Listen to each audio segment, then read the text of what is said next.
बिहार में जमीन सर्वे को लेकर के रोज नए नए चर्चाएं होने लगे हैं। आखिर यह सर्वे किस दृष्टिकोण से सही है और किस दृष्टिकोण से गलत है, और लोगों का लगातार चैनलों पर कमेंट आते रह रहा है कि सर्वे रुक जाना चाहिए, सर्वे नहीं होना चाहिए, सर्वे कैंसल, सर्वे को भी देखना चाहिए। ये तमाम तरह के कमेंट जो है होते रह रहा है। सभी चीजों को मैं आपको इस वीडियो में बतलाने का प्रयास करूंगा। और एक बहुत ही महत्वपूर्ण बात यह है कि किस तरीके से सरकार जो है साजिशतन जो है यह एक परिवार में झगड़ा लगाने का प्रयत्न कर रही है। कारण कि जब आपके वंशावली में बहन का भी नाम देना है, फूआ का भी नाम देना है, और जब आप बहन तक तो ठीक है, बहन का नाम तो अगर दिया जाता है वहां तक तो चलेबुल है, लेकिन जैसे ही फूआ के वंश का अगर नाम दिया जाता है, फूआ मर भी गई है, उसके वंश का नाम देना है, और जो रिश्ता बिल्कुल ही पुरान हो गया है, वहां से कोई ट्रेस नहीं है समझिए, और उस जगह पर अगर कोई जा करके एनओसी लिखवाने का प्रयास करेगा तो क्या वह लिखेगा? तो आप समझिए कि सरकार कहां पहुंचाना चाहती है। ठीक है, अगर हिस्सा है तो हिस्सेदारी है, तो आखिर वह हिस्सेदारी अगर वह दावा नहीं किया तो उस दावे को हम दावा करके क्यों बतावे? और सरकार एक बहुत बड़ी यहां साजिश कर रही है कि वह कह रही है कि हम सर्वे में जो है केवल नए जनरेशन का नाम देंगे, हम जमीन का बंटवारा नहीं करेंगे। तो भाई आप सर्वे क्या करा रहे हैं? देखिए किस तरीके से जनता को फंसाने का ये सत्ताधारी दल के द्वारा प्रयास किया जा रहा है। बहुत बड़ी बात है मित्रों, जानिए थोड़ा सा। जब रिविजनल सर्वे को कोर्ट टाइटल नहीं मानती है, तो फिर उसी रिविजनल सर्वे के आधार पर सर्वे कराने का क्या तात्पर्य है भाई? जिसको कोर्ट ऑलरेडी टाइटल नहीं मान रही है, उसको उसी के आधार पर सर्वे कराना, ये कैसे न्याय संगत है? ये कैसे ये आपको कौन नीतिकार जो है राय दे देता है? कोई भी काम होती है तो उसमें जो है ऑलरेडी उसमें बुद्धिजीवी जो है विचार करते हैं, पार्टी के श्रेष्ठ नेता विचार करते हैं, और विचार करने के बाद रोड मैप तैयार होता है, और तब जो है नीतिकार लोग नीति बना करके उस कार्य को करते हैं। फिर ये आपके कैसे नीतिकार हैं इस सरकार के भाई कि कोई नीति जो ऑलरेडी कोर्ट जो है, लोअर कोर्ट हो, हाई कोर्ट हो, सुप्रीम कोर्ट हो, यह बात कहता है कि भाई ये रिविजनल सर्वे टाइटल नहीं है। अगर यह रिविजनल सर्वे टाइटल है तो फिर इसी को आधार मान लेना चाहिए, इसी को मान लेना चाहिए। फिर आम जनता को आप कोर्ट में क्यों दौड़ा रहे हैं भाई? जब यही सर्वे फैक्ट है तो कह दीजिए कि इस सर्वे के खिलाफ में कोई कहीं नहीं जा सकता है। क्यों लोग कोर्ट कचहरी का चक्कर काट रहा है? और एक तरफ रिविजनल सर्वे के खिलाफ में बहुत सारा केसेस जो है कोर्ट में चल रहे हैं, और आप उसी को फिर आधार मान रहे हैं। ये तो दुर्भाग्यपूर्ण है। और ये आप कहाँ जा रहे हैं, कहाँ आपकी व्यवस्था जा रही है, और कैसे इस चीज को न्याय के साथ विकास करते हैं? थोड़ा सा बताइए, इसको बताइए क्या न्याय है आपका, और क्या करना चाहते हैं, किसे चैलेंज करना चाहते हैं? मैं बतला देना चाहता हूं साथियों इस वीडियो के माध्यम से, अभी वर्तमान समय की सरकार जो है बिना नीति निर्धारण का चल रहा है, केवल सरकार बन रही। तो भाई बिना नीति निर्धारण का जब यह सरकार चल रही है तो आप ये बड़ी बड़ी कामों को करने का क्यों सोच रहे हैं? ऐसे ही सरकार केवल चला लीजिए ना भाई, अपना समय काट लीजिए ना।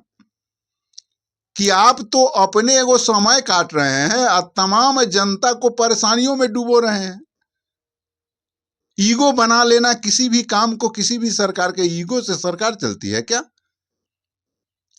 आप देख लीजिए दारूबंदी का क्या स्थिति है। राज्य का राजस्व जो है कहां से कहां चल गया, और राजस्व नहीं मिलने से महंगाई का लोग झेल रहे हैं। वहीं उसी तरह से देखिए नल जल योजना को सरकार नल जल योजना लाती है, अरबों रुपया जो है उस पर खर्च होता है, पानी की तरह रुपया बहते हैं, लेकिन 5 साल 6 साल से जो उसमें काम करने वाले लोग हैं उनको 1 रुपया नहीं मिलती है। यही नीति है सरकार की। जब आप सभी चीजों में फेल हो रहे हैं, फिर एक नया काम को करने का क्यों सोच रहे हैं? आपको जो भी राय देने वाला है, मशवरा देने वाला है, वो कहीं से कानूनन राय देने वाला लोग आपके पास नहीं है। आप ये रिविजनल सर्वे जो है इतना टॉप चीज है, हर घर को कुछ ना कुछ जमीन है, हर घर में आप झगड़ा झंझट लगा रहे हैं। जो रिश्ता बरसों बंद हो गया, जो रिश्ता खत्म सा हो गया, उस रिश्तेदार से अगर कोई एनओसी लिखाने जाएगा तो क्या लिखेगा? कोई कमजोर आदमी है, घर द्वार बना करके रख, अगर उसका नाम खुल जाता है तो क्या वह दूसरे के नाम से वह जमीन बेच नहीं लेगा? तो ये क्या है भाई? बहन तक के हिस्सा को अगर बहन से ही कोई भाई एनओसी लिखा लेता है, उस समय बहन प्रभावित होकर के एनओसी कर देती है, ठीक है, भाई के नाम से खाता खुल जाता है, वो अपने हक से पीछे हट जाती है। सोचिए जरा सा उस बहन का क्या होगा कल वही भाई अगर उसे नहीं पूछेगा तब क्या होगा? वही संकट अगर उसे पड़ जाएगा उसका, तो दोनों गया भाई। ये आप क्या करवा रहे हैं? ये क्या करा रहे हैं? क्या नीति है? क्या निर्धारण है? आप सर्वे भी नहीं करा रहे हैं, झूठ मूठ के रिविजनल सर्वे में जो जिसका नाम है उसी के वंश का नाम दे रहे हैं, तो आप सर्वे भी नहीं करा रहे हैं, बंटवारा भी नहीं कर रहे हैं, नाम बढ़ा रहे हैं। ये क्या है भाई? क्या नीति, कैसे सरकार चल रही है? क्या नीति बन रही है? हमारे दर्शक लगातार यह कमेंट करते आ रहे हैं कि सर्वे बंद होना चाहिए, सर्वे बंद होना चाहिए। मैं हमेशा सरकार के नीतियों का पालन करते रहा हूं, नीतियों को जनता के सामने प्रस्तुत करते रहने का प्रयास किया हूं, लेकिन जब मुझे बड़े अधिकारी से बात होती है तब इस चीज का खुलासा होता है। और जो लोग वर्षों पूर्व जिस मनसा में कामयाब हो गए थे, उसी मानसा को फिर से नीतीश कुमार जी आप कामयाब करवा रहे हैं। आप तो ये तो आप समझिए आपकी क्या हो रहा है ये आपके शासन में। रिविजनल सर्वे में जो गड़बड़ियां हुई है, 40% से ज्यादा गरीबों का जमीन हड़पा गया है और उसको आप वैलिड बना रहे हैं और आप कहते हैं कि हम न्याय के साथ विकास करते हैं। यही न्याय के साथ विकास है भाई। थोड़ा सा सोचिए और इस पर विचार करिए, और अगर हो सकता है कि सर्वे आपको रोकना पड़े तो रोकिए, लेकिन एक नीति निर्धारण तय करके और फ्रेश सर्वे करवाइए, बंटवारा सहित सर्वे करवाइए कि किसी भी जनता को कोई परेशानी नहीं रहे।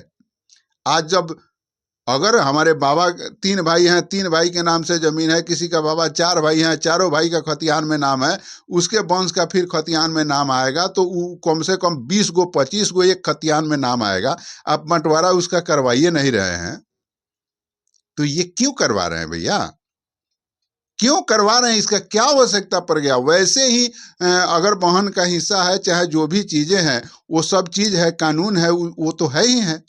तो इसको आप क्यों झूठों को छेड़छाड़ करके और इस सिस्टम को बिगाड़ रहे हैं?